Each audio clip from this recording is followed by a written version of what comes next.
한 주간의 주요 뉴스 살펴보고 다음 주 뉴스의 관전 포인트도 짚어보겠습니다. 한겨레 신문 허지연 기자 연결돼 있습니다. 허 기자 안녕하세요. 예, 안녕하세요. 예, 박근혜 대통령과 시진핑 중국 국가주석 어제 공동으로 일본의 재무장 움직임 강도 높게 비판했죠. 예. 그 분석 기사들이 많이 나오고 있는데요. 일단 그 발언부터 좀 정리 좀 부탁드릴게요. 네, 어제 한국과 중국 양쪽의 정상은 자국 국민의 지지도 받지 못하는 것을 지양해야 한다면서 일본의 집단적 자위권 승인 등 재무장 움직임을 크게 비판했습니다. 네. 정상의 이 발언치고는 조금 노골적이고 좀 발언 수위가 좀 높았는데요. 네네. 예, 다만 이번 발언은 공동성명 형태가 아니라 오찬에서 나온 발언입니다. 주철기 청와대 외교안보 수석은 오찬이 끝난 뒤 브리핑에서 두 정상은 일본의 수정주의 태도가 계속되고 있고 자위권 확대까지 추진하고 있어 우려스럽다는 점에 공감했다고 밝혔습니다. 예, 근데요, 그저께까지만 하더라도 그 중한 간의 그 얘기, 특히나 네. 일본 얘기를 하는 것은 외교적 관례가 아니다. 이런 식이었거든요. 갑자기 이게 예상이 안 됐던 것 같기도 해서요. 예, 그렇죠. 청와대가 이제 그 대일 메시지가 좀 강도 높은 톤으로 공개된 배경에 대해서 여러 고려를 해서 공동성명에는 반영하지 않았다. 그 이유에 대해서 이렇게 밝히고 있습니다. 언론들의 보도를 보면 좀 중국 쪽에 강한 압박이 있었던 것이 아니냐 이런 추정이 나오고 있는데요. 청왕 정상회담에서 한국 쪽과 대일 공조전선을 구축하려던 계획이 통하지 않으니까 이 중국 쪽이 압박을 가했다 이런 추측입니다. 실제 어제 시진핑 주석이 서울대 강연에서 한국과 중국이 임진왜란 때 일본에 맞서 함께 싸웠던 것을 언급해서 눈길을 끌기도 했습니다. 그렇죠. 예, 또 양국 간의 공동성명에 너무 알맹이가 없어서 양국의 여론이 좋지 않게 되니까 적절한 출구를 찾았다는 분석도 나오는데요. 공동성명으로는 내지 않되 우회적 방식으로 일본을 강도 높게 비판하는 쪽을 택했다는 분석입니다. 시진핑 주석은 한국에 머물고 있는 자국의 동포들을 만난 뒤 최종 일정을 마치고 어제 돌아갔습니다. 네, 그 일본의 집단적 자위권과 이를 둘러싼 그 나라별 스탠스와 관련해서는요 3부에서 마저 다루기로 하겠습니다.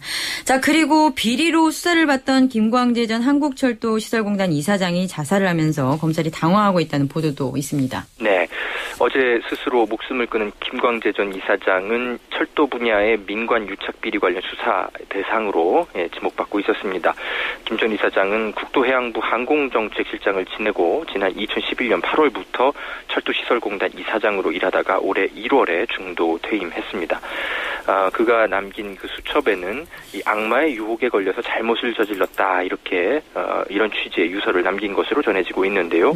예, 그래서 이제 이번 철도 비리 수사로 목숨을 끊은 사람은 지난달 철도시설공단 부장이 자살한 것까지 해서 2명이 됐습니다. 예, 검찰은 핵심 피의자들이 잇따라 목숨을 끊으면서 곤혹스러운 표정인데요. 하지만 이번 수사는 개인 비리가 아닌 민관 유착이라는 구조적 문제를 캐는 수사인 만큼 수사를 계속하겠다는 방침입니다. 네, 검찰은 또 철도 부품업체 AVT사로부터 납품 청탁과 함께 금품을 받은 혐의 등으로 이 권영모 전 새누리당 수석 부대변인에 대해서도 구속영장을 청구했습니다. 예, 그 AVT사로부터 금품을 받은 혐의를 받고 있는 김영식 서울시 의원 마찬가지인데요. 그래서 재력가 송모 씨를 살인 청부한 혐의가 더 화제입니다. 오늘 그와 관련된 분석 보도들도 눈에 띄는데요. 네. 경찰의 수사 좀 더 지켜봐야겠습니다만 지금 이 사건을 추적하고 있는 보도들이 조금씩 결과들이 나오고 있습니다. 재력가 송모 씨를 살인한 사람은 이제 팽모 씨인데요. 팽모 씨에게는 그 김형식 의원이 이 자신의 지인들 중에 가장 출세한 사람에 속했다고 합니다. 팽모 씨의 이 김 의원에 대한 신뢰는 절대적이었다고 하는데요. 그래서 김 의원의 살인 청부 부탁도 거절할 수 없었다고 합니다. 김 의원은 이 팽 씨에게 자신을 괴롭히고 있는 송모 씨를 좀 살인해달라고 재작년 말 부탁을 했는데 팽 씨는 1년 넘게 주저하다가 친구를 위해서 결국은 범행을 실행했고 그 뒤 곧바로 중국으로 도망갔다고 합니다. 그러다가 팽 씨가 지난 5월에 중국 공안에 체포됐는데 김 의원이 이제 팽 씨에게 전화를 걸어서 한국에 들어오면 내가 죽으니 당신도 죽어달라 이렇게 말을 했다고 합니다. 예, 여기서 이제 팽 씨가 배신감을 느꼈다고 하는데요. 한국 경찰에 자수해서 모든 것을 털어놓게 됐다고 합니다.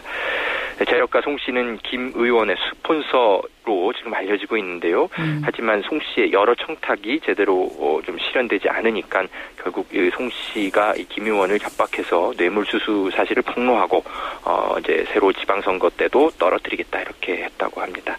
이 때문에 결국 김 의원이 살인 청부까지 한 것 아닌지 경찰이 추정을 하고 있는 건데요. 네. 다만 김 의원은 지금 묵비권을 행사하고 있습니다. 그래서 이 살인 청부 의혹, 철도 부품 공급업체로부터 뇌물수수한 의혹 아직까지는 진실이 밝혀지고 있진 않은데요. 경찰 수사 통해서 또 어떻게 밝혀지는지 좀 지켜봐야겠습니다. 네.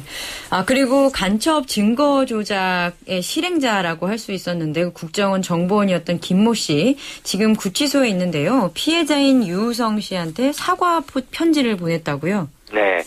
국정원 정보원으로 일했던 김모 씨, 그 여관방에서 자살 기도했던 그분입니다. 예. 그분이 유우성 군에게 사과드립니다라고 그 자필 편지를 보낸 게 좀 확인이 됐습니다. 구치소에서 유우성 씨에게. 예, 그렇습니다. 김모 씨의 편지 내용을 보면 국정원이 문서 위조를 부탁할 때 이것이 불법인 줄 알고 주저했는데 국정원이 한국에서는 문제되지 않으니까 해라. 그리고 중국에서도 확인하는 일 없을 거다. 걱정 말라. 이렇게 설득을 했고 그 말만 믿었다. 이렇게 주장을 했습니다. 국정원은 출입경 기록이 위조되었다는 사실이 재판 과정에서 드러나자 굉장히 당황했다고 하는데요. 국정원은 김 씨에게 대세는 이미 기울었으니까 물러서지 말라면서 확인서 위조 이런 것들 요구가 간절했다고 드러났습니다. 김 씨는 국정원과 검찰을 도와준다는 어리석은 생각으로 유우성 씨에게 피해를 준 것이 안타깝고 미안하다고 거듭 밝혔습니다. 그렇군요. 이제 다음 주 관전 포인트를 살펴보고 싶은데요. 그 다음 주에 인사청문회 그리고 세월호 사건 관련해서 청와대 기관 보고가 국회에서 있습니다. 어떤 부분이 쟁점이 될까요? 네, 다음 주에 굵직굵직한 청문회들이 계속됩니다. 네. 먼저 그 최양희 미래창조과학부 후보자의 청문회가 월요일부터 시작이 되는데요. 제 후보자는 시세 차익 목적으로 이 투기 지역 지정 직전에 토지를 구입한 그런 의혹입니다. 이른바 이제 급조된 고추밭 의혹. 이게 이제 사진으로 이제 널리 알려지면서 이번 주에 화제가 됐었는데요. 다음 주 청문회 때 논란이 될 것 같고요. 또 소득세 탈루 이런 의혹들도 있는 상태입니다. 같은 날엔 이병기 국정원장 후보자도 청문회가 열립니다. 이분 같은 경우는 2002년 대선 때 한나라당의 차떼기 사건에 그 전달책을 맡았었는데도 국정원장 지명까지 돼서 지금 논란이 좀 되고 있고요. 네. 화요일에는 최경환 기획재정부 장관, 정종섭 안전행정부 장관, 또 이기권 고용노동부 장관, 김희정 여성가족부 장관 후보자의 청문회가 열리게 됩니다. 네. 이 중에서 최경환 후보자의 경우는 이 장남의 취업 특혜 의혹이 지금 불거진 상태고요. 안홍청 KIC 사장의 후원금 논란 등에 대해서도 좀 검증이 어떻게 될지 지켜볼 필요가 있습니다. 야권으로부터 낙마 1순위로 꼽히는 김명수 교육부 장관 후보자의 청문회는 다음 주 수요일에 열립니다. 지금 논문 표절과 칼럼 대필, 그동안 제기된 의혹들이 수두룩한데요. 아직까진 김 후보자가 별다른 해명을 안 하고 있습니다. 네, 청문회 때 뭔가 답변을 할 텐데요. 이것도 역시 주목이 됩니다. 예, 다음 주 국회가 아주 시끄럽겠네요. 그리고 네. 세월호 국정조사 특위는 아무래도 청와대 비서실, 국무총리 보고 요게 핵심인데요. 다음 주 목요일이죠? 네. 이번 주에 그 해양경찰청에 대한 기관 보고 있었죠. 그래서 세월호 사고 당일에 청와대 국가안보실과 해경 간의 유선전화 녹취록 문제 아주 뜨겁게 다뤄졌었는데요. 그랬죠. 예, 여기서 이제 청와대가 어떤 입장을 이제 다음 주에 밝힐지 이런 것이 관건이 될 것 같습니다. 청와대 기관 보고에는 김기춘 비서실장이 직접 출석합니다.